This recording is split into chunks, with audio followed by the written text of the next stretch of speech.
Iran ইস্যুতে বৈঠকে বসেছে প্রভাবশালী 4 মুসলিম দেশ।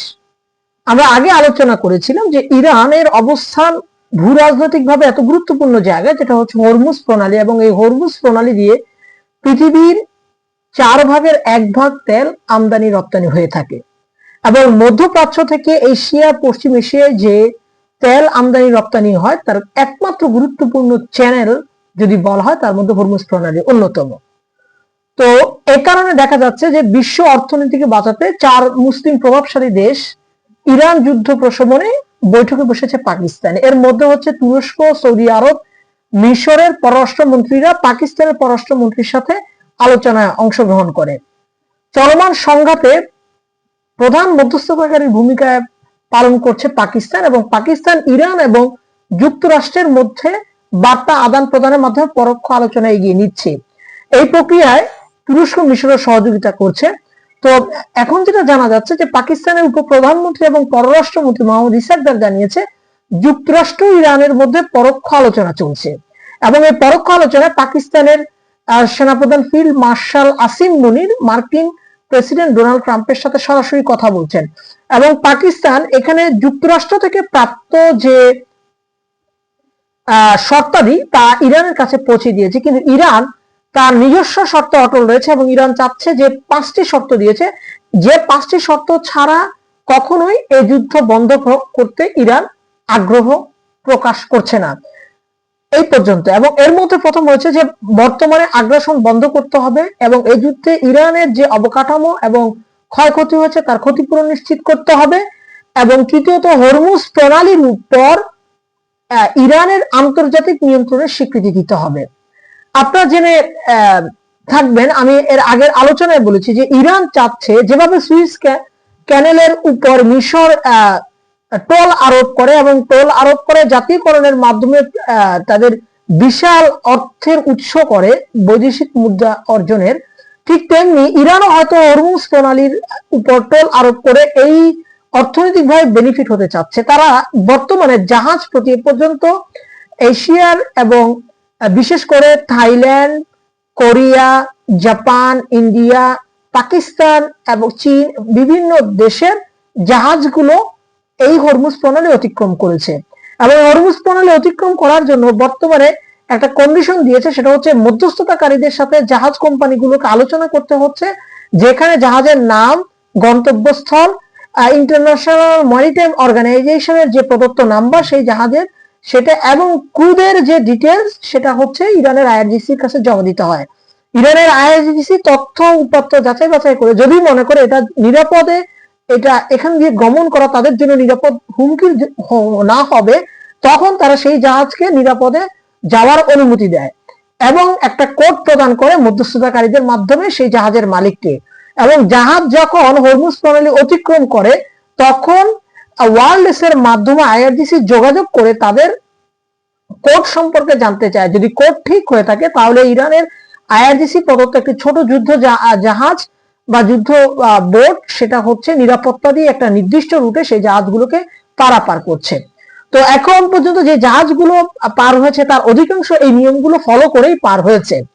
তো দেখা যাচ্ছে যে ইরান আসলে একটা কর্তৃত্ব প্রতিষ্ঠার আগ্রহী, এবং 4র্থ নম্বর শর্ত ইরান দিয়েছে পরমাণু বিদ্যুৎ, যে নিরাপদ পরমাণু বিদ্যুৎ গবেষণার অধিকার সেটা তারা চেয়েছে, এবং এই যুদ্ধ শেষ হওয়ার পর আর কখনো যেন যুদ্ধ শুরু না হয় এই ব্যাপারে নিশ্চয়তা চেয়েছে আমেরিকার কাছে।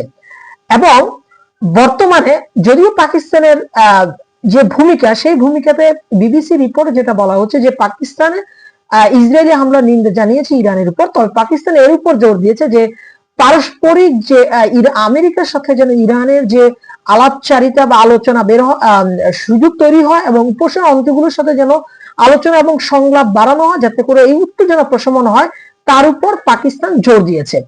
এখন এই যে একটা বিষয় যে প্রথম ট্রাম্প বলছেন যে আলোচনা করেছেন, এবং এর প্রেক্ষিতে হচ্ছে খাতামুল আম্বিয়া ব্রিগেড ইরানের তারা একটা উদ্ধৃতি দিলেন যে না, তারা নিজেদের সাথে নিজের আলোচনা করুক। এরপর পাকিস্তান এই প্রেক্ষাপটে অন্তর্ভুক্ত হলো যে আসলে এর কারণগুলো কি। এর প্রথমত কারণ হচ্ছে যে প্রত্যেকটা দেশই এখন অর্থনৈতিক ভারে ভারাক্রান্ত। ইরান অনেকদিন যাবৎ একটা রুদ্ধ অর্থনীতির সাথে অভ্যস্ত, কিন্তু বিশ্বের অন্যান্য অর্থনীতি কিন্তু তেল হচ্ছে তাদের চালিকা শক্তি হিসেবে কাজ করে। এখন আমেরিকাতে যে দেখা গেছে জিনিসপত্রের দাম বেড়ে গেছে এবং হচ্ছে জ্বালানি সংকট দেখা যাচ্ছে, এবং দেখা যাচ্ছে যে জ্বালানি নির্ভর অস্থিরতার কারণে নিত্য প্রয়োজনীয় দ্রব্য সামগ্রীর দাম বেড়ে গেছে। ফলে আমেরিকাতে একটা পরোক্ষ প্রেসার ছিল, কিন্তু গত 28শে মার্চ যেটা হলো যে সেটা হচ্ছে নো কিংস র্যালির আয়োজন করে আমেরিকানরা, এবং এই যে ভয়াবহ পরিমাণ যে আন্দোলনটা দানা বেঁধেছে ট্রাম্পের বিরুদ্ধে, সেটা হচ্ছে এরকম যে প্রায় 8 থেকে 9 মিলিয়ন মানুষ, অর্থাৎ 80 থেকে 90 লক্ষ মানুষ এই আন্দোলনে, এই মিছিলে, এই ট্রাম্পের বিরুদ্ধে আন্দোলনে অংশগ্রহণ করেছে। এবং তারা যেটা জানাচ্ছে যে তারা কোনো কিংসকে, কোনো অথরিটিয়ান, কোনো স্বৈরাচারী শাসককে তারা চায় না। এবং এই যে ন্যাশন ওয়াইড এই জাতীয় আন্দোলনে প্রায় 3000টা ইভেন্ট হয়েছে, যারা অর্গানাইজার, আয়োজকরা তারা বলছে, এবং আমেরিকার 50টা অঙ্গরাজ্যে অংশগ্রহণ করেছে। এবং এটা বলা হচ্ছে যে ইন্টারন্যাশনালি এবং ন্যাশনালি এই আন্দোলনে আমেরিকার নাগরিক যে যেখানে ছিল সেখানে সে অংশগ্রহণ করেছে। যেই প্রশ্নটা এখন এসেছে যে না, শুধুমাত্র আমেরিকার যুদ্ধের এই অংশগ্রহণ করা, ইরান যুদ্ধে অংশগ্রহণ করার কারণে যে এটা ভয়াবহ আকার ধারণ করেছে তা কিন্তু নয়, বরং এটা বলা যায় যে এটা একটা উত্তেজনা পরিস্থিতি তৈরি করতে কাজ করেছে। কারণ ইরান যুদ্ধে অংশগ্রহণ করার আগে যে ক্যাজুয়ালিটি হয়েছে, যে ক্ষতি হয়েছে আমেরিকান মিলিটারি এবং মিলিটারি স্থাপনা এবং আমেরিকার বিভিন্ন কৌশলগত অবস্থানে, সেটা নিয়ে সাধারণ মানুষ ক্ষুব্ধ। পাশাপাশি যে তেলের দাম বৃদ্ধি, সেটা নিয়ে তারা খুবই ক্ষুব্ধ। এবং বর্তমানে যে মার্কিন প্রেসিডেন্ট ডোনাল্ড ট্রাম্পের ইমিগ্রেশন পলিসি, অর্থনৈতিক যে তিনি যে নীতি ফলো করছেন সেগুলো নিয়ে, এবং হচ্ছে তার যে গভর্নেন্স স্টাইল, হঠাৎ করে যুদ্ধে অংশগ্রহণ করা এবং ভাইস প্রেসিডেন্টকে না জানানো, যে মোটামুটি প্রস্তুতিহীন যে একটা ভয়াবহ অবস্থা, এ কারণে যে আমেরিকান জনগণ মনে করছে যে এটা একটা অথরিটিয়ান, স্বৈরাচারী একনায়কতন্ত্রের দিকে যাচ্ছে এই আমেরিকান লিডারশিপ অথবা আমেরিকান নেতৃত্ব। ফলে আমেরিকান রাস্তায় নেমে এসেছে। আমি শুরুতেই বলেছিলাম যে আসলে এই যুদ্ধ নির্ভর করছে হচ্ছে আমেরিকা যদি তখনই বন্ধ করবে যখন আমেরিকা তার সফলতা দেখাতে পারবে, অথবা আমেরিকা যদি ভয়াবহ এই প্রসেশন বা মিছিল বা এই জনগণের আন্দোলনের সম্মুখীন হয়। আর ইরানের যে পরিস্থিতি, যেহেতু তাদের এই আন্দোলনের সুযোগ নেই, তাদের মানুষের মতামত প্রকাশ করার সুযোগ নেই, তাদের এই অবস্থা দেখা যাচ্ছে না। আর অন্যদিকে বর্তমানে যেটা আমরা দেখছি যে শুরুর দিকে আমেরিকার যদিও একটা নীতি ছিল যে ইরানে আন্দোলনটা উস্কে দেওয়া হবে এবং এই আন্দোলনে ইরানের স্বৈরাচারী বা একতন্ত্র যে রাষ্ট্র কাঠামো সেটা ভেঙে পড়বে, কিন্তু এখন দেখা যাচ্ছে যে উল্টোটা হয়েছে এবং ইসরায়েলও কিন্তু আন্দোলন হয়েছে, নেতানিয়াহুকে কোথাও কিন্তু খুঁজে পাওয়া যাচ্ছে না।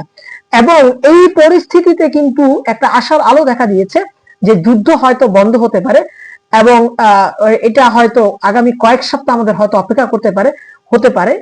এবং এটা আশা করা যে আসলে বাস্তবেই এই বর্তমান অর্থনীতি, করোনা পরবর্তী অর্থনীতি, বিশ্ব অর্থনীতির এখন এমন পরিস্থিতি নেই যে করোনার মতো একটা মহামারী, একটা ভয়াবহ দুর্যোগ এই যুদ্ধের মাধ্যমে এই বিশ্ব অর্থনীতি বহন করবে, যা আমাদের বৈশ্বিকভাবে দুর্ভিক্ষ ডেকে নিয়ে আসতে পারে।